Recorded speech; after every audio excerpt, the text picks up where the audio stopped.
Anh em ngành nhôm kính, hôm nay công ty Marcom bên kỹ thuật máy và bên bán máy bảo hành máy có lắp một dàn máy cho anh Hiên ở Phú Ninh, Phú Thọ.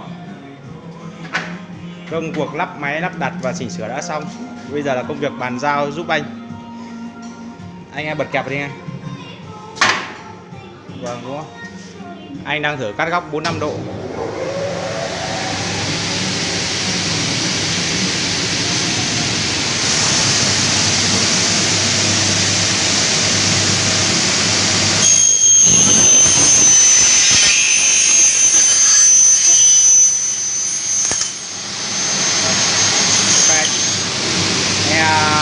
Đổ kẹp ra.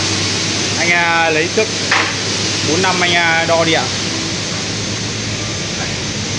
Anh đo hai góc.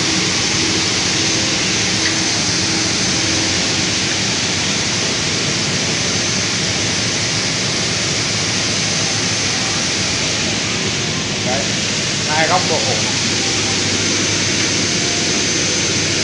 Cho nó hơi, anh bắt ke nó hơi ra cái đầu này lỏng một chút thì nó không lấy được.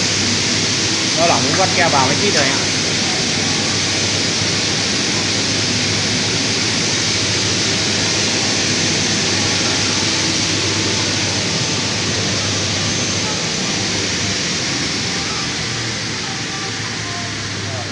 Máy móc ok. Ok hết cho anh. Rồi ok, anh đồng ý ok. Tham quan quanh bên máy, quanh xưởng của anh. Con này là con 08 cao cấp. Hôm nay anh có lắp hai dàn máy, một con 08 và một con bình khí.